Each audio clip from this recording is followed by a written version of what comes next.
before the foundation of the world, that we should be holy and without blame before him in love. And someone tell me Christianity came out of Judaism. No, it did not. Judaism was necessary to bring forth the Christ according to the plan. You do God a disservice, you trample on the cross when you say that Christianity came out of Judaism. The Judaism was never meant to make the whole world holy. Never meant to make the whole world holy. Oh, now, verse 5, Ephesians 1:5, having predestinated us unto the adoption of children by Jesus Christ to himself according to the good pleasure of his will, to the praise of the glory of his grace, wherein he has made us accepted in the beloved. Wherein he has made us accepted in the beloved. That's Calvary. Calvary made us acceptable in the beloved. He was given up to die for our offenses, and he was raised for our justification, or because God was satisfied. He paid, his death paid the sin debt that we owed. But we're not talking about Calvary. We're talking about the post-resurrection salvation based on Calvary, which was a redemption. He redeemed us back to God without saving a single person, because it's the post-resurrection salvation. How do we know that, Reverend McLean? Paul tells us again in Romans chapter 5, verse 9. Verse 8, 5:8, he tells us about the crucifixion and the redemption. Redeemed us back to God by paying the sin debt. But in verse 9, he gives us a glimpse of the post-resurrection salvation. I'll turn there. I'll turn there. I'm going to tie all this together. I just looked at my notes here. I'm going to tie all this together in the last 15 minutes. Romans chapter 5, verse 9. Well, let's do the crucifixion. But God commended his love towards us in that while we were yet sinners, Christ died for us. So you can't do anything to be saved in the area of morality and virtue, because while you were still a filthy rag, Jesus died for you. Much more then, being now justified by his blood, we shall be saved from wrath through him. Why? For if when we were enemies, we were reconciled to God by the death of his Son, much more being reconciled, we shall be saved by his life. I cannot understand where someone can get inclusions or salvation out of the crucifixion.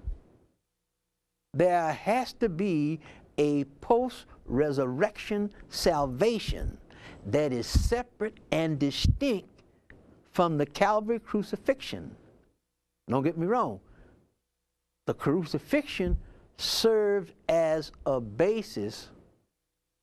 It freed God to be sovereign because his holiness and his justice had been satisfied.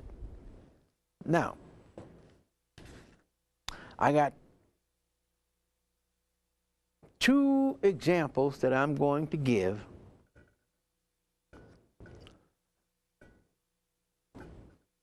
For years,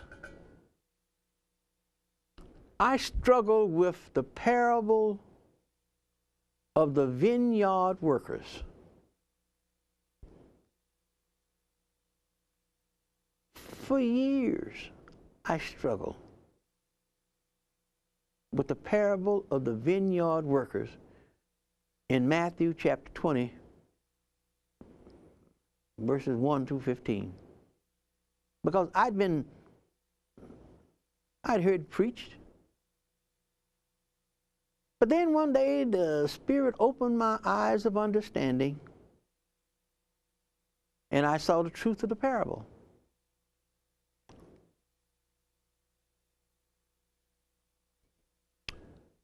The truth of the parable in the vineyard workers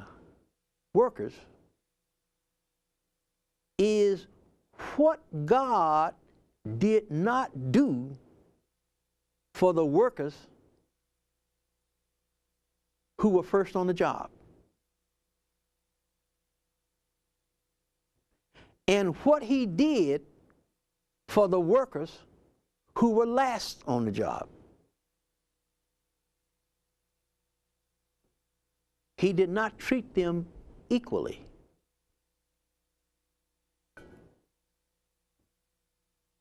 But He could have, had He chosen to do so. But He didn't.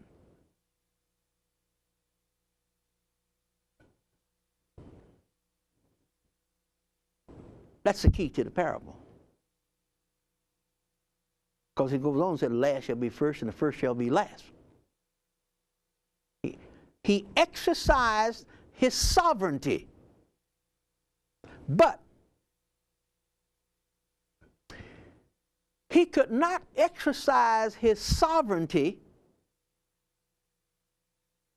without being unjust until He paid the workers who arrived first what they had agreed to.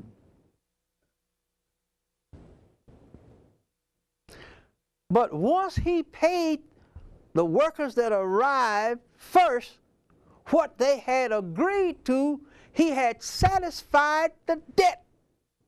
While we were yet sinners, Jesus Christ satisfied our debt.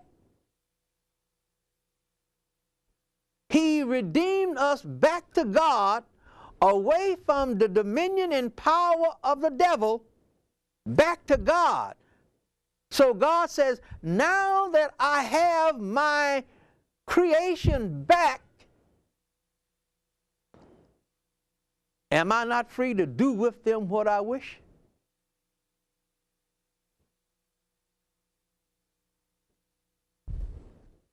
That's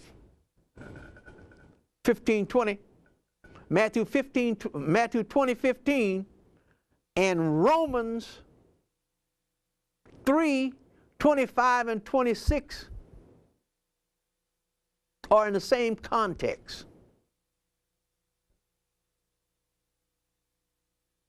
God had to be paid the sin debt at Calvary before He could be gracious and merciful to whom He choose.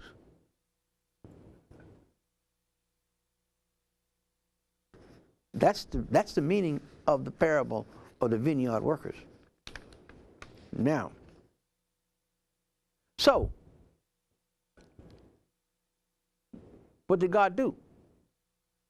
Once Jesus satisfied His just demand to punish sin, God exercised His sovereignty and said, I'll save everyone who believe in you, who believe in my Son. Whosoever believeth in Him shall not perish but have everlasting life. That's post-resurrection salvation. That's not Calvary salvation. That's post-resurrection salvation.